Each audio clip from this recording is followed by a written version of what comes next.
Tá aí. Tudo bom? E aí, Como é que vai você, Ponciano? Tudo em paz? tudo bem? Graças a Deus. Que bom, que ótimo. Olá, olá a todas, a todos. Seja bem-vindo, professor, na UAB Goiás. Muito Prazer poder obrigado. receber aqui, poder bater um papo sobre essas questões tão, tão recorrentes, né? Pós-pandemia. Seja bem-vindo. Muito obrigado, Professor, meu amigo. eu Oi. sei, eu sei que o tempo é pouco para tanto assunto, né? Então, eu já inicio, né, fazendo um paralelo, e aí eu vou querer saber a sua percepção sobre isso, que é a, a natureza geral, né, as normas gerais da União, em específico a Lei 13.979.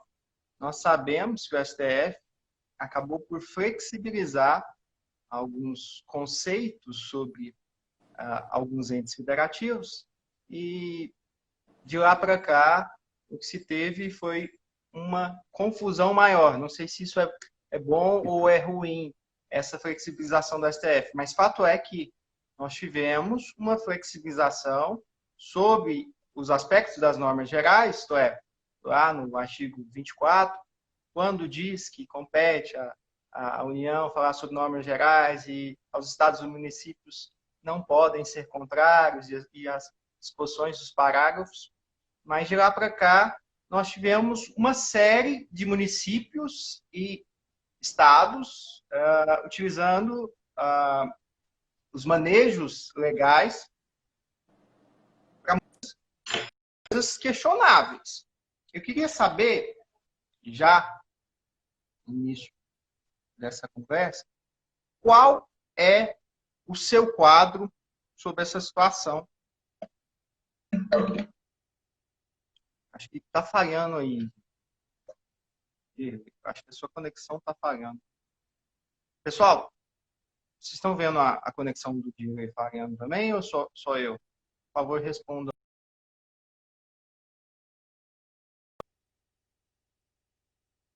Acho que saiu. A conexão dele não está ruim. Está ruim, né?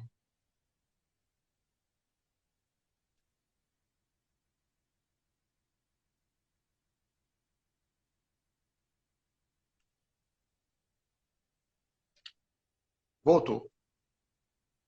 Voltou aqui, professor. Seu convite aqui.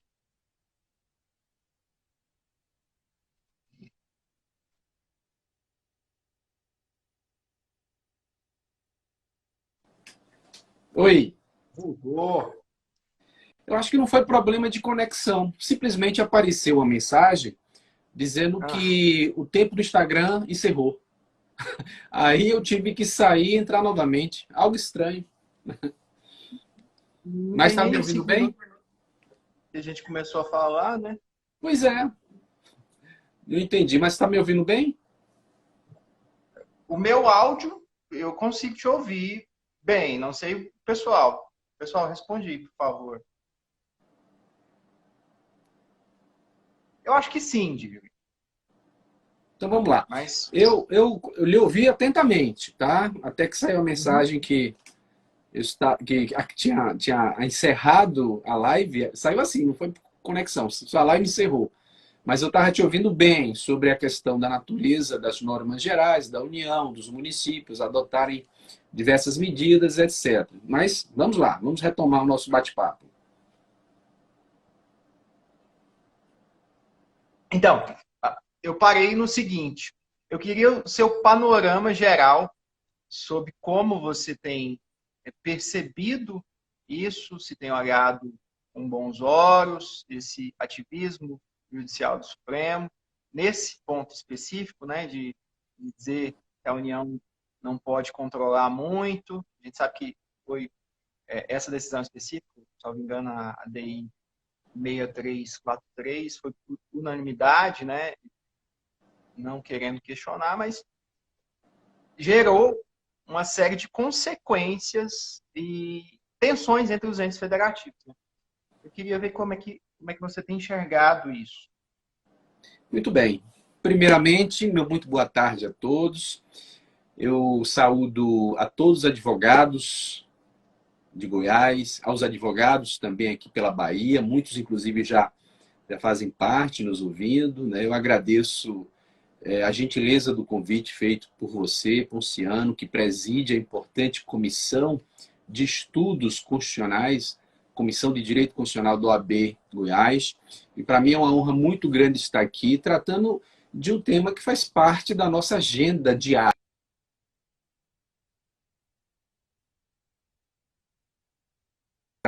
Essa questão que envolve, né, as competências de todas as entidades federativas. Primeiro, a gente tem que levar em consideração o seguinte: nosso Estado é uma república federativa, né?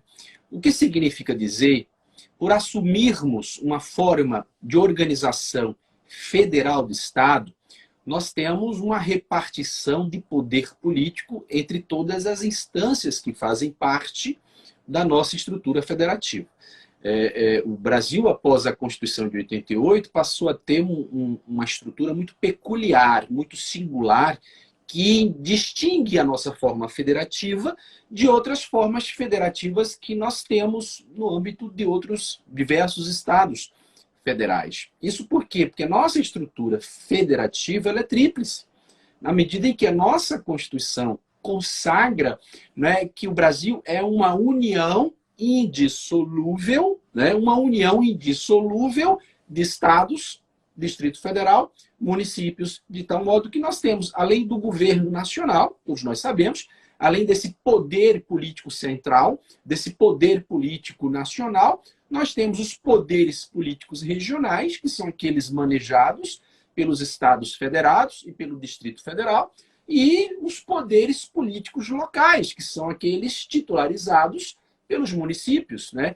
E o grande diferencial da nossa estrutura, da nossa forma federativa de Estado atual, da forma que as constituições anteriores pregavam, desde a Constituição de 1891, que foi a primeira Constituição que organizou, que deu esse arranjo ao Estado brasileiro como Estado federal. O diferencial é que com a Constituição de 88, os municípios passam a integrar essa estrutura federativa, né? Os municípios não faziam parte dessa organização federativa, muito embora eles já existissem, né?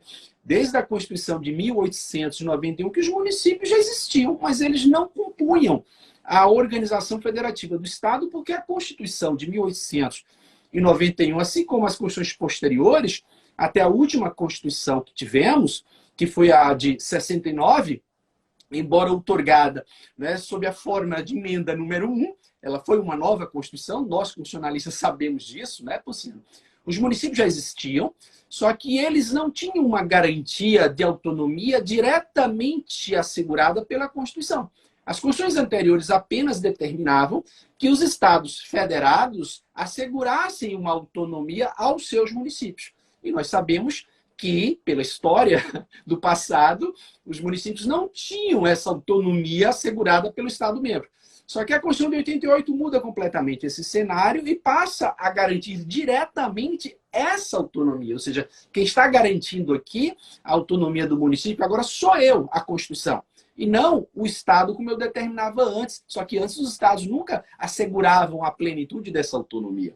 Então, o artigo 18 da nossa Constituição, ele tem assim uma expressividade extraordinária quando ele afirma que a organização política e administrativa do Estado Federal Brasileiro, que ele chama de República Federativa do Brasil, compreende, né? A organização política e administrativa da nossa federação compreende a União, os Estados-membros, o Distrito Federal e os municípios, todos autônomos, nos termos desta Constituição.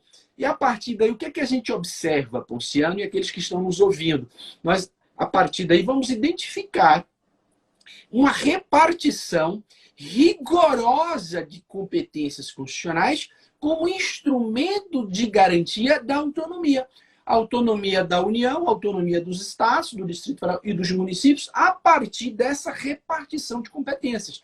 Só que a nossa Constituição, seguindo o modelo, por exemplo, da Constituição Federal da Alemanha, ela estabelece, digamos, um complexo sistema de repartição de competências, onde nós temos combinações, né, de competências exclusivas com competências privativas, que são repartidas horizontalmente, com as competências concorrentes, que são repartidas verticalmente, assegurando também, e aí que é importante dizer, um rol bastante expressivo de competências comuns, cumulativas ou simultâneas entre todas as entidades federadas, né?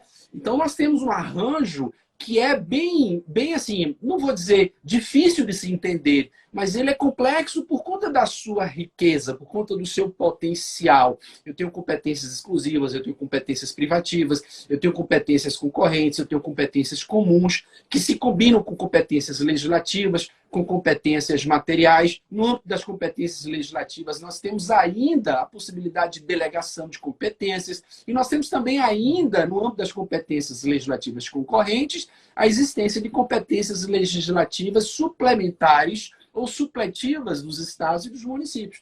Então, nós temos aí um arranjo muito, digamos, rico, né? Uma estrutura muito complexa para entendermos isso. Mas onde é que eu quero chegar? Eu quero chegar naquilo que nos importa, a saúde pública, né? A saúde pública é de competência de quem? Né? E aqui eu preciso chamar a atenção para a gente distinguir duas situações. Né? Porque quando a gente pergunta, olha, a saúde pública, a defesa, cuidar da saúde pública, da saúde coletiva, né? É competência de que entidade federativa, já que nós temos aí, né, uma república federativa que envolve essas diversas instâncias de poder político, né? Esses diversos espaços, né, de autoridade ou de autonomia política. Pertence a quem?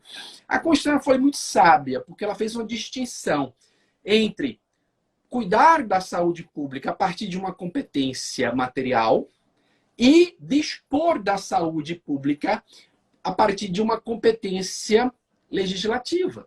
Né? É importante que a gente distinga uma coisa da outra, que o Supremo não distinguiu. Eu acho que o maior problema, Luciano, que eu vejo da decisão do Supremo não foi rigorosamente ele ter dito que a competência é de todos. É o fato de faltar ao Supremo Tribunal Federal essa divisão, essa distinção, o que é importante. O que é importante, né? Então, para tratar da saúde coletiva, eu tenho uma competência comum e eu tenho uma competência legislativa. O que é competência comum? Nós precisamos entender isso. A competência comum, né, é aquela que pertence a todas as entidades federadas. Só que essa competência comum, ela não é para legislar sobre a saúde coletiva. Essa competência comum, que compreende todas as entidades, União, Estados, Distrito Federal e municípios, é para dispor políticas públicas de natureza sanitária para cuidar, zelar, curar a saúde da coletividade. E aqui eu preciso entender isso, né? Para eu poder distinguir essa competência que é material comum para cuidar da saúde da coletividade, da outra competência que nós vamos falar. Né? Por quê? Porque na competência material comum para dispor de políticas públicas sanitárias, né, medidas administrativas, né, políticas econômicas, etc., né, nós temos o que aqui? Aqui nós temos a possibilidade de todos os governos, União, Estados, Distrito Federal e municípios, atuarem ao mesmo tempo, né, cumulativamente, para e passo. Né, a ideia de competência comum significa isso. Né? Dentro, obviamente, de seus domínios políticos. A União adota as medidas políticas e administrativas de natureza sanitária a nível nacional, os estados a nível regional e os municípios a nível local. E essas políticas públicas, elas têm que coexistir, elas têm que se dialogarem. Né? Uma não pode ser incompatível com a outra. Há uma necessidade aqui de uma cooperação federativa. Então, todas as entidades podem de forma, obviamente, justificada na Constituição, adotar as medidas de políticas públicas necessárias para cuidar da saúde de sua população, sem que haja uma prevalência de um sobre o outro. Né? Isso está claro. Só que o Supremo não disse isso. Isso não estava muito expresso na decisão do Supremo. Mas quando a gente vai para a competência legislativa, como você mesmo falou, né, a coisa já é diferente.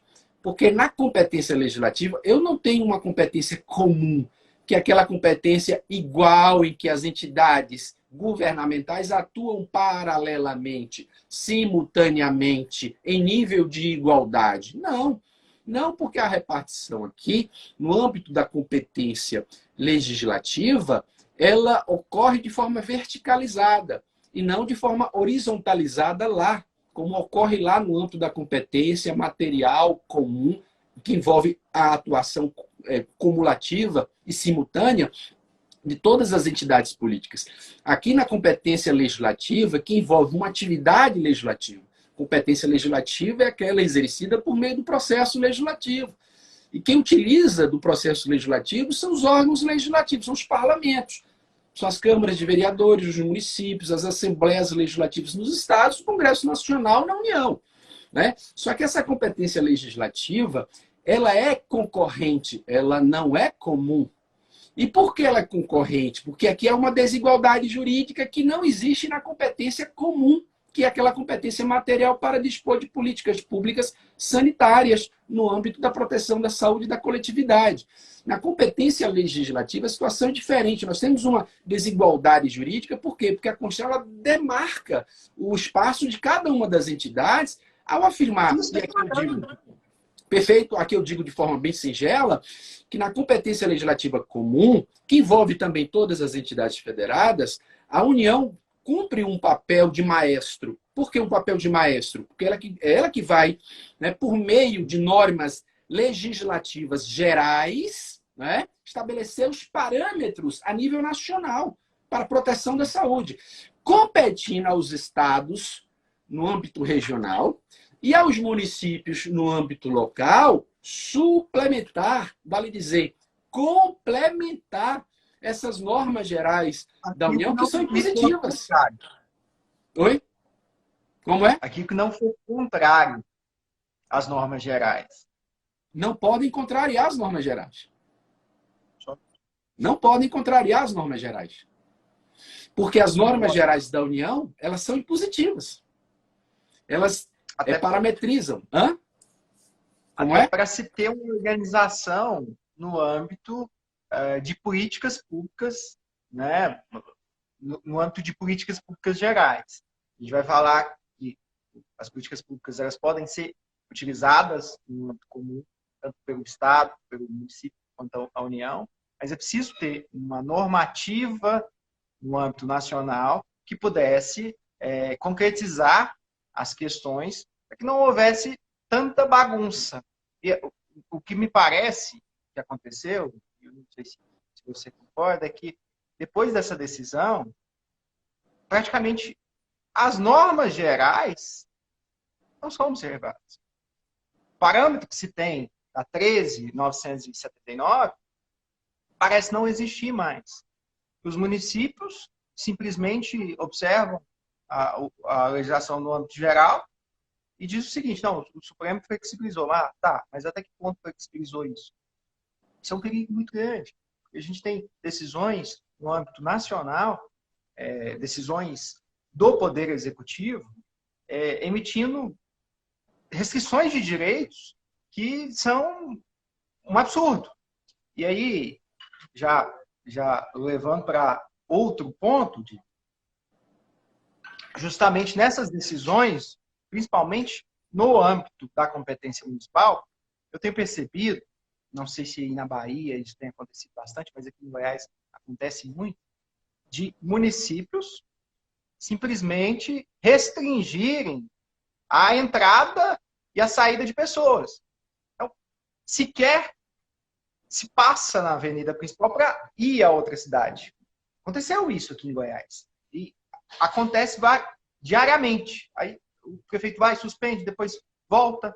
E o que se tem, o que se dá a ideia é de que existe, no âmbito peculiar dos municípios, a ideia de que estão praticamente instituindo um sistema que era para ser atribuído ao sistema de crises no âmbito municipal. É claro, nós sabemos que os direitos fundamentais eles podem ser restringidos, não só com os caráteres de estado de sítio e estado de defesa em si, né? Tal qual existe, por exemplo, um edital de concurso em que se restringe direitos fundamentais. Mas o que eu tenho percebido é que muitos municípios estão além dessa flexibilização, estão exacerbando os limites e que outrora deveriam ser instituídos por um estado de sítio, já que a gente está falando de restrições de direitos fundamentais diretamente. Então, o município vai lá, faz um decreto municipal e aí o cidadão não pode sair no final de semana, ninguém pode abrir o comércio em horário nenhum. Está difícil de entender, nesse momento, eu diria, o que pode e o que não pode. Está complicado, está complicado. Qual que é o parâmetro que outrora se tinha, que era 13.979, praticamente não se tem mais, justamente por que você falou. Houve uma confusão entre a competência de políticas públicas e a normatividade do âmbito do que respeita ao direito à saúde.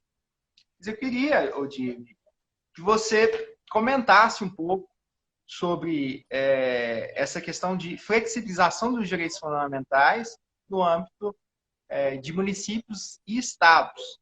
Será que qual seria o limite? Até onde os estados e os municípios podem adentrar na flexibilização de direitos fundamentais no interesse local dos municípios, os estados, de acordo com a Constituição estadual, para que não se verifique um excesso no sistema de crise. Né? Porque, bem na verdade, nós não estamos vivenciando um sistema de crise, e eu também não diria que estamos vivenciando uma calamidade pública, porque a calamidade pública se restringe à questão financeira. Acho que nós estamos vivenciando, na verdade, um período de legalidade extraordinária. Né? É complicado isso. Eu queria é difícil, mas eu queria que você apontasse aí qual seriam os limites dos entes federativos no âmbito da flexibilização de direitos fundamentais. E tudo isso na decorrência da confusão que o Supremo provocou. Né? E o Supremo poderia ter feito as devidas explicações e os devidos esclarecimentos, como nós estávamos falando. Você pode observar, e aqueles que estão nos ouvindo também, ao examinar os votos, tanto do relator dessa ação direta de inconstitucionalidade, a 6341, salvo engano, né, que foi proposta em face das disposições da Lei 13.979, que foram acrescentadas pela medida provisória número 926, salvo engano. O Supremo Tribunal Federal ele deixa bem claro, e essa foi a centralidade do fundamento dele, que as competências da União, né, não podem desconsiderar a autonomia dos municípios nem dos estados. Só que não disse mais nada. Então, ou seja, o que isso significa dizer? Né? A competência da União não pode afastar a autonomia dos estados nem dos municípios no âmbito da atividade de proteção da saúde pública. O Supremo deveria ter explicado mais isso, né? Mas não explicou. Exatamente por não ter explicado, os prefeitos e governadores estão fazendo, alguns agindo corretamente, mas o que nós estamos observando é que muitos, não são poucos, atropelando a Constituição e chegando até a violar, né, o conteúdo essencial de muitos direitos fundamentais. O que o Supremo tinha que ter esclarecido, né, já que existia essa ação, né, e essa ação precisava de uma solução, era ter dito, olha, no âmbito da competência legislativa concorrente, a União estabelece normas gerais, que essa é a sua competência, mas não afasta a autonomia dos estados e dos municípios, que consistem, as autonomias dos estados e dos municípios, em complementar as normas gerais para atender os seus interesses regionais e locais, respectivamente. Bastava ele ter dito isso.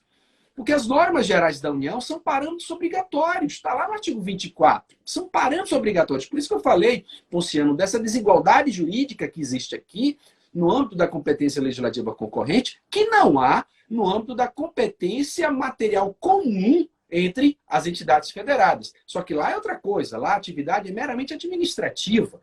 A atividade de legislação envolve uma desigualdade jurídica. Então, as normas gerais parametrizam a produção pelos estados e municípios de normas complementares. Normas complementares.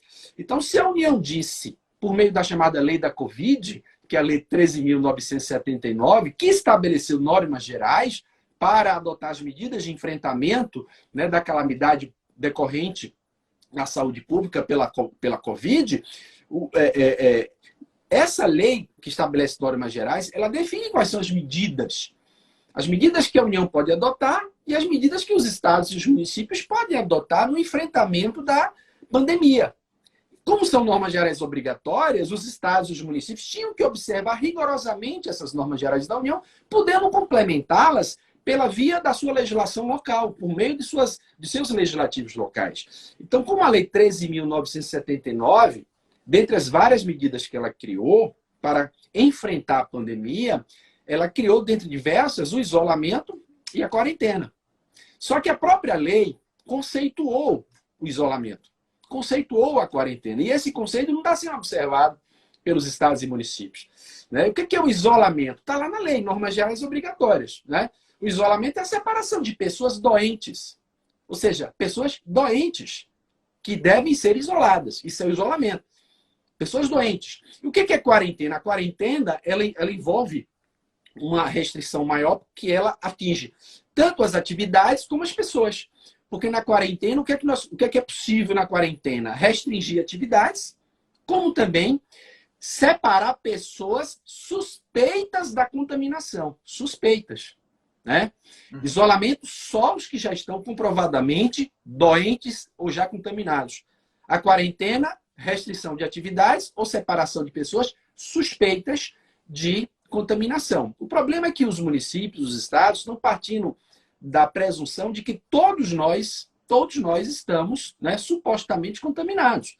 Porque se adota uma quarentena em São Paulo, se adota uma quarentena, né, em Goiás ou na capital, né, ou aqui na Bahia ou na capital, né, a presunção é de que todos nós, presumidamente, estamos contaminados. Porque a quarentena só pode atingir pessoas suspeitas de contaminação. Isso precisa, obviamente, de estudos técnicos. Aquela pessoa, né, é suspeita de contaminação? Vamos examinar, vamos apresentar, né, um diagnóstico acerca dela, ainda que não se diga que ela está contaminada.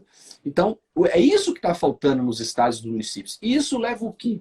Isso leva ao desconhecimento, e eu chego até a dizer uma ignorância total por parte dos municípios, de muitos, não de todos, mas de muitos, e de alguns governadores, que passam a adotar medidas, né, que violam a Constituição a pretexto de estar combatendo a pandemia.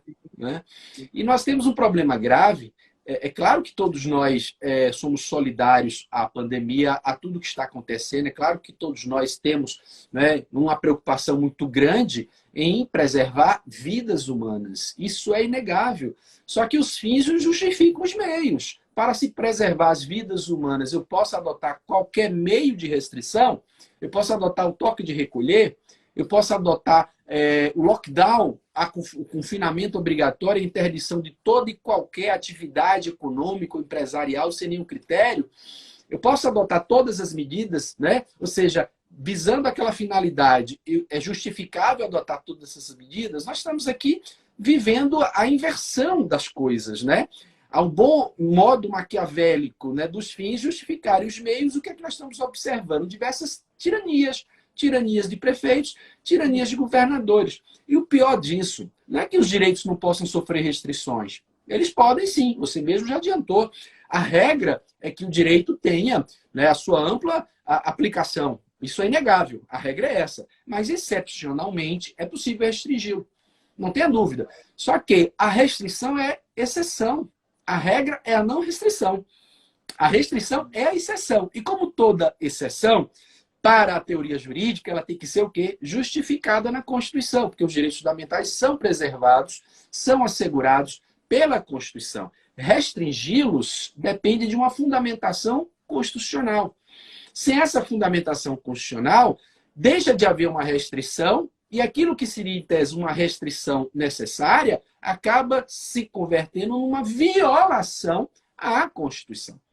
Então é preciso a gente analisar até que ponto os governos municipais e estaduais podem agir para, visando proteger a saúde da coletividade, a proteção de vidas humanas, adotar medidas de contenção ou de prevenção de vírus, ainda que essas medidas atinjam certos direitos fundamentais, porém sem esvaziar o seu conteúdo essencial. Porque se há um esvaziamento do conteúdo essencial, não sobra nada do direito. Porque se atingir o seu conteúdo essencial, que é um conteúdo mínimo, pouco importa aquele direito. O direito está violado, né? Então, nós temos alguns exemplos para dar, onde a gente observa que as medidas foram justificadamente adotadas e aceitas. É o caso, por exemplo, de uma lei obrigando o uso da máscara. É aceitável isso é justificável à luz da Constituição, né? A lei obrigar uma lei municipal no município, ou uma lei estadual em todo o estado, seria até melhor, talvez até fosse melhor, está em tramitação. O Diri, só complementando. Claro. A utilização do uso de máscara, ok, justificável. O direito à saúde, mas aí se exagera. Não, então vamos punir quem não utilizar máscara. E a própria Anvisa recomenda uma série de pessoas a não utilização de máscara. Aí você começa a ter exageros pontuais, mesmo nos acertos. Quando se toma uma medida, a linha de se errar é muito grande. Então, beleza, vamos restringir e fazer a obrigatoriedade das máscaras. Mas aí, instituir norma cogente e aplicar penalidade, aí, cara, a gente tem uma série de questões que pode desenvolver sobre isso. Aí, o princípio da legalidade estrita, será que já havia previsão legal para poder instituir a penalidade? Ou não? Mas o que eu quero dizer é, só para voltar a bola para você, que a linha do acerto e do erro é muito difícil. Talvez seja fácil da gente, enquanto juristas, discutir a teoria, mas na prática, entre o gestor acertar ou errar, é complicado. Volta nos seus exemplos. Eu estou vendo aqui a Mônica falando, tudo exagerado é veneno. É verdade, Mônica. Inclusive, uma das proteções jurídicas aos direitos fundamentais, ela existe a partir do postulado, digamos assim, do subpostulado da vedação do excesso, né? Porque tudo que é excesso, tudo que é exagerado, causa uma violação. Se esse excesso incide sobre o direito fundamental... Exatamente. Mas aí é sobre outro contexto. Né? Eu estou falando aqui de direitos de defesa, que são direitos de liberdade. Mas há também os direitos prestacionais. E os direitos prestacionais, entre os quais os direitos sociais, eles precisam de políticas públicas satisfatórias. E se há políticas públicas insatisfatórias, eu tenho uma violação aí. Essa violação que você mencionou. Né? Viola o postulado da vedação, da proteção insuficiente. Mas isso no âmbito dos direitos prestacionais, que visam exatamente promover o acesso do cidadão ao estado de bem-estar social. Mas aqui nós estamos tratando mais dos direitos de defesa, né? Engraçado é que nós estamos voltando a mais de 2 séculos no passado da história dos direitos fundamentais. há mais de 2 séculos, porque os direitos de defesa foram o trunfo dos revolucionários da segunda metade do século XVIII, né? Então, a partir desse trunfo, defender a liberdade individual, defender a liberdade de propriedade, a liberdade de ir e vir, a liberdade de crença, a liberdade de consciência, a liberdade de manifestação política, buscou-se superar o modelo de Estado absolutista. Então, nós estamos voltando aí, nós estamos discutindo, Ponciano, aqueles que nos ouvem, uma questão de mais de 2 séculos. É impressionante isso. Quando a gente pensa que tudo aquilo ali já foi superado, eis que a gente se depara com uma situação igual, né? Então, não é que os direitos não possam ser alvo de políticas restritivas. Podem sim, desde que justificadas na Constituição. E como justificar essas políticas restritivas? A partir do postulado máximo da proporcionalidade, que é uma espécie de filtro que serve aqui como balizador, né, como norteador da nossa análise. Né? A partir do postulado da proporcionalidade, se examina aquelas 3 máximas, né? Adequação, a necessidade, que é aquela que proíbe o excesso, como também proíbe políticas insatisfatórias, né? E a proporcionalidade estrita, onde nós teremos necessariamente a ponderação e o sopesamento. Né? Só que o que a gente observa é que muitas dessas medidas de restrição, elas estão não só violando a máxima da proporcionalidade, ou o postulado jurídico da proporcionalidade, mas estão violando um outro princípio, que é um princípio comezinho, é um princípio do nosso dia a dia, que é o princípio da reserva legal. Todos nós conhecemos o princípio da reserva legal e sabemos que, diante desse princípio da reserva legal, né, ninguém pode ser obrigado a fazer ou deixar de fazer alguma coisa, senão em virtude de lei. O que é que a gente está observando?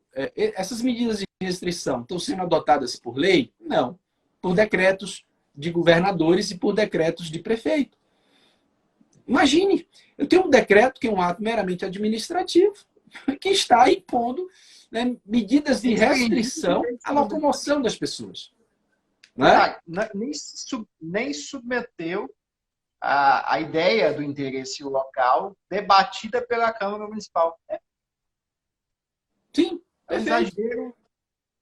um exagero, é um exagero sem limites. E aí eu gosto dessa ideia que você menciona, de que muitas vezes, sob subterfúgio de direito à saúde, se acaba criando tiranias. Né?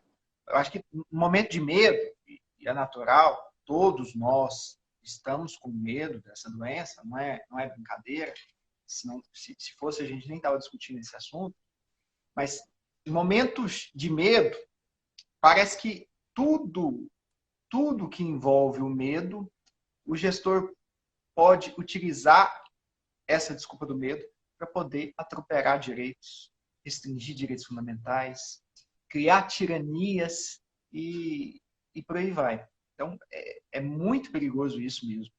Exato. Tem uma participação aqui. Oi. Tem uma participação aqui do Guilherme Bittar. Há alguma medida do sistema constitucional de contenção de crises similar... Eu estou apanhando aqui com esse celular.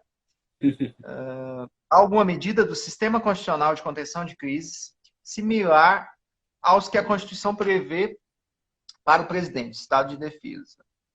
E os chefes do Executivo Estadual e Municipal? Aí não tem. A pergunta. Será que podemos fazer um sistema de contenção de crise no âmbito estadual ou municipal? E aí? De jeito nenhum, não há nenhuma possibilidade jurídica. A simetria aí é algo completamente afastada. O estado de exceção, o estado de excepcionalidade constitucional, ele só pode ocorrer a nível nacional. Né? Tanto é que, quando a Constituição fala do estado de defesa, que é aquela modalidade de estado de exceção mais tênue, menos grave, digamos assim, do que o estado de sítio, quando a Constituição fala do estado de defesa, que pode ser decretado pelo presidente da República, após ouvido o Conselho da República e o Conselho de Defesa Nacional, mas sem a necessidade de prévia autorização do Congresso, a Constituição possibilita que o presidente, ao decretar o estado de defesa, diante daquelas situações que são vinculantes, como instabilidade das instituições, como grave calamidade na natureza, o presidente ele tem que definir as áreas, né, que ficarão submetidas às medidas do estado de defesa. Porque o estado de defesa ele pode se limitar a um estado federado, ou ele pode compreender 2 estados federados, 3 estados federados, não precisa ser necessariamente nacional. É diferente do estado de sítio. O estado de sítio ele tem que ser necessariamente nacional. Né? É caso de declaração de guerra, ou resposta à invasão armada estrangeira, ou quando houver a ineficiência das medidas adotadas no estado de defesa, decreta-se o estado de sítio. Para tanto, o presidente precisa, antes da autorização do Congresso, que é necessariamente nacional. Mas o estado de defesa ele pode ser limitado a um estado. Tanto é que a própria Constituição exige que o decreto do presidente mencione qual é a área restrita do estado de defesa. Né? Então, com isso, só respondendo à pergunta do nosso ouvinte, uma pergunta muito inteligente, não há a mínima possibilidade de, pelo pretexto da simetria, se permitir aos governadores, muito menos aos prefeitos, adotarem medidas de estados de defesa. É inadmissível isso. Né? É interessante, Odile, você falou os mecanismos do sistema de crise, aí, que quando observarmos o dispositivo da 13.979, lá no artigo 3º, me parece, a impressão que eu tive uma impressão boa, por sinal, me parece que no âmbito nacional se antecipou até essas questões. Porque nesse dispositivo em concreto se diz o seguinte, olha, os âmbitos dos entes federativos poderão adotar determinadas medidas. Mas nós poderemos adotar, desde que ouvido o Ministério da Saúde e com dados técnicos, restrições pontuais. Aí o Supremo, né, acabou flexibilizando isso, mas a minha visão ainda é de que esse dispositivo, na verdade, ele evita aquilo que é mais grave, que é no sistema de crise. Evita uma possível decretação do estado de sítio em si. E vem o Supremo e passa por cima disso. Né? E aí o limite não há mais. Né? A professora Marilene Matos pergunta se o presidente da República pode ser responsabilizado por falas inadequadas em relação à pandemia. Eu entendo que não. Não sei você, digo, só se exorbitar mesmo o caráter de gestão, mas âmbito político. Vamos para o próximo aqui. As manifestações até que não, é?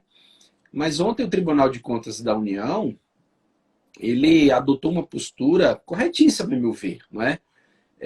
Envolvendo, claro, investimento de recursos públicos, porque a falta de coordenação, a ausência de liderança no âmbito, né, da política pública de prevenção ao Covid nacionalmente, né, ela é manifesta. Nós estamos aí há quanto tempo sem um ministro da Saúde?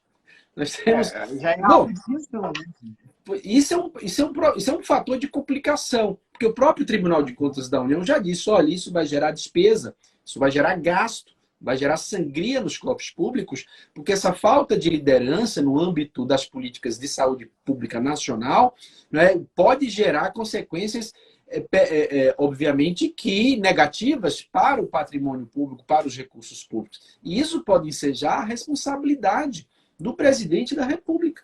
Né? E o TCU já comentou isso. Isso é interessante. Né? Vamos ver agora o que vai acontecer. Porque nós estamos aí sem liderança nacional. Os prefeitos e os governadores estão assumindo, de uma certa forma, no âmbito de seus domínios políticos, essa liderança. Alguns prefeitos agindo corretamente, mas outros cometendo esses excessos. Isso é um problema grave, né? Medidas que dependiam de uma lei. Olha que, como eu falei tirania, porque eu falei tirania, você também falou tirania, é uma expressão lamentável, mas a gente tem que identificar. Por quê? Porque os prefeitos eles estão agindo isoladamente. Quando ele deixa de lado o parlamento local, que é a Câmara de Vereadores, e começa a adotar, por decreto, medidas de restrição de atividades, de restrição de locomoções ou de circulação, ele está sendo tirano. Porque ele deixou de lado, ele afastou, ele escanteou a Câmara de Vereadores. Ou seja, não há participação do Legislativo aí. Tinha que ter um diálogo institucional, né? A teoria dos diálogos institucionais diz isso.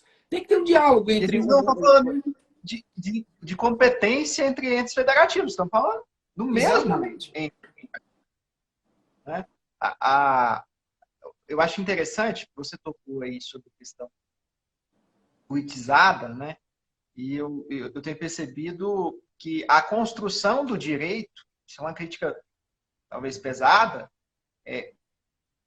por parte de alguns, tem sido pelas narrativas políticas. Então, eu tenho percebido o seguinte, se fala que é favorável a A ou B, aí a construção já leva a determinada opinião. Isso é ruim, porque a construção da verdade, praticamente comprovada, empiricamente construída, deixa de ser norteada pelo direito e se tem aspectos morais ou aspectos pessoais e políticos. Né? Se há, e isso eu já vi falar muito sobre isso, se há um excesso do ativismo judicial, né? Muitas vezes no âmbito político, agora a gente está invertendo a coisa, né? E esse âmbito da pandemia ficou bem visível isso. Exatamente. Exatamente. A situação, de fato, tem sido bastante delicada por conta dessa falta de liderança nacional e da falta de se respeitar as diretrizes gerais estabelecidas pela chamada lei da pandemia, né? Ou a lei do Covid, alguns chamam pandemia, chamam do Covid, que é a lei 13.979, que definiu as normas gerais sobre as medidas de enfrentamento da Covid. Então, o que é que a gente tem observado? Prefeitos, por meio de decretos, escanteando, né, as câmaras legislativas, as câmaras de vereadores, determinando fechamento do comércio, determinando toque de recolher, determinando lockdowns. Isso tem se generalizado, infelizmente. E isso vem gerando, a meu ver, Ponciano, não sei se você concorda, né, uma certa naturalização. As pessoas estão achando isso natural, né, porque elas ouvem aquilo ali todo dia. Não tem aquele velho bradão, olha, uma mentira dita várias vezes acaba se tornando uma verdade, né? Mas bem, é verdade. Exato. Então, o que a gente tem observado? A cada dia é uma restrição a direitos, é restrição a direitos, é restrição a direitos.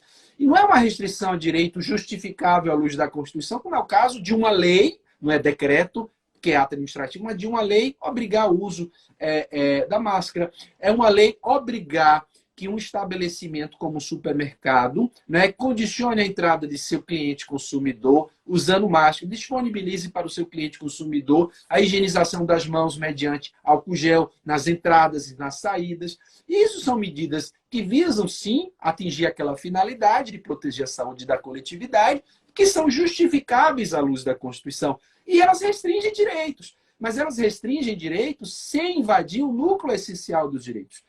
Mas quando a gente vem com medida adotada por decreto, que é ato administrativo, em que se impõe um toque de recolher, impondo verdadeiras prisões domiciliares às pessoas, ou proibindo que as pessoas circulem na praia ou na praça pública, né? Ainda que não haja aglomeração, porque é diferente. Eu acho também muito justificável à luz da Constituição, não sei se você concorda, desde que por meio de lei, né, uma exigência do distanciamento social. Olha, que eu não vou fechar a praia, mas tem que ter um distanciamento social. As pessoas têm que ter a consciência, senão o poder público vai atuar para se manter o distanciamento social. Isso é uma medida de restrição também? Sim. O mais âmbito justificável. local é a partir da Câmara Municipal. Porque a competência da Câmara é justamente isso. Foram eleitos democraticamente para isso. Aí a pergunta do Dr. Clodoaldo, ela é muito interessante justamente nesse sentido. Ele pergunta aqui qual a opinião dos doutores sobre a democracia no Brasil. Eu penso, Clodoaldo, e assim como eu tenho visto o Dirley comentar, que se inverteu a legitimidade democrática. O Dirley citou aqui que prefeitos que foram eleitos para o âmbito de gestão municipal estão fazendo papel da legitimidade das câmaras municipais. Governadores, no mesmo sentido. Juízes, eu nem preciso falar, né? O ativismo judicial fala por si só. Talvez seja até pior, né? Porque os juízes não são eleitos. Então, careceria legitimidade democrática. Mas a democracia, realmente, Rodolfo, eu não tenho visto a democracia tal qual realizada pelo voto direto do cidadão, ela tá trincada, viu? Ela tá trincada, literalmente. São essas medidas que violam a Constituição, né? Por violarem a Constituição, estão violando o próprio Estado democrático de direito. Né? E o que a gente observa, mais uma vez, a gente está sempre repetindo isso, é a atuação dos prefeitos, uma atuação absolutamente isolada. Os prefeitos se isolaram, é como se não existisse nos municípios a Câmara de Vereadores. A Câmara de Vereadores não foi convocada para dialogar com os prefeitos e construírem soluções juntas a partir de um devido processo legislativo plural e democrático. Não. O que a gente observa é, da noite para o dia, decretos, decretos, decretos, decretos. E esses decretos vêm para interditar bairros, fechar fechar aquilo, né, de forma arbitrária, definindo o que é, o que não é serviço essencial, né, porque a própria definição de serviço essencial precisa ter uma base científica para se construir essa definição, e o que a gente vem observando é que essa definição ela depende, né, ao alvedrio, né, a convicção íntima de cada um dos prefeitos, porque tem determinados municípios que colocam como um serviço essencial ou atividade essencial algo que outros municípios não colocam. Né? E o que a gente vê é exatamente esse tipo de divergência, essa falta de coordenação, esse verdadeiro caos, como você mesmo falou, Luciano, no início. E nós estamos aqui como vítimas de tudo isso. Além da pandemia que nos vitima, né, o que a gente está percebendo e sentindo isso, né, é essas medidas que acabam nos vitimando também. E muita gente está achando isso normal. Essa minha preocupação do pós-pandemia se naturalizou, se reconheceu isso como normal. Ah, é normal que o prefeito feche lojas. Ah, é normal que o prefeito impeça atividades. É normal que o prefeito proíba de você sair de casa. É normal, olha bem, senhoras e senhores, é normal que o prefeito determine o fechamento da academia do seu prédio. O que tem a ver prefeito com espaços privados? É normal, como aconteceu com o decreto do prefeito de Campo Grande, Mato Grosso. É normal que o prefeito diga, olha, eu estou restringindo a circulação de pessoas nas áreas comuns dos prédios. Então, repare, o prefeito dizia, olha, não pode terceiros, que não são os próprios moradores, colocar carro na vaga, ainda que seja vaga de propriedade do morador e concedido pelo morador. Então, acabou se naturalizando isso. E depois nós vamos aceitar que essas coisas aconteçam ou continuem a acontecer? Esse é um grande problema que nós temos no âmbito do direito constitucional. E precisamos refletir sobre isso, né? Professor, infelizmente o tempo... Estamos chegando, Parece que conversando em 10 minutos, mas já foi. Nós temos aí, aqui na minha contagem, 3 minutos só. 3 minutinhos, Eu queria agradecer a participação em nome do OAB Goiás. Foi uma honra. Quem sabe, depois desse período pandêmico aqui, o senhor possa nos visitar aqui. E queria te dar as palavras para poder encerrar a nossa live aí. O senhor tem mais 2 minutos para poder falar. Eu só tenho a agradecer, Luciano, pela gentileza do convite, por estar dividindo esse espaço aqui contigo, né? A convite seu e a convite da OAB, né, do maravilhoso estado de Goiás. Eu estive algumas vezes já em Goiânia, a convite de professores. Eu participei uma vez de um seminário onde eu fui palestrante, lá no próprio prédio da Justiça Federal, onde eu tenho vários bons amigos que são também professores, também docentes. E para mim é sempre um prazer e uma honra estar falando para advogados e profissionais do direito e também estudantes de direito do seu estado. Isso me deixa bastante lisonjeado. E deixo aqui os meus agradecimentos e me colocando à disposição para, em uma outra live, quem sabe, continuarmos as nossas reflexões, até para vermos depois da pandemia como tudo isso vai ficar, como o direito constitucional vai, né, vai ficar, porque o direito constitucional está passando por um grande teste. A verdade é esse. A Constituição, ela não está na quarentena, eu sempre digo isso. Por mais que se fale em quarentena, a Constituição não está. Eu fico muito preocupado, Ponciano, quando eu vejo alguns professores de direito constitucional afirmando que, diante de necessidades, não há princípios. Opa, como é que é? Como é que é? Diante de necessidades não há princípio, e nós sabemos que os direitos são protegidos por normas, princípios, a sua grande esmagadora maioria. Então, diante de uma necessidade, eu tenho que permitir que os direitos sejam violados. Diante de uma necessidade, eu não posso aplicar a Constituição, eu não posso defender a força normativa da Constituição. Isso é um discurso que me preocupa muito, né? Alguns falam de jurisprudência de crise para flexibilizar a força normativa da Constituição. Outros falam na possibilidade de restrições, porque é direito à vida, tem o princípio da benignidade. Uma vez me falaram desse princípio da benignidade e falaram, desculpa a ignorância, mas esse princípio está onde na Constituição? É aquela ideia do direito à felicidade que ultrapassa qualquer direito constitucional, né?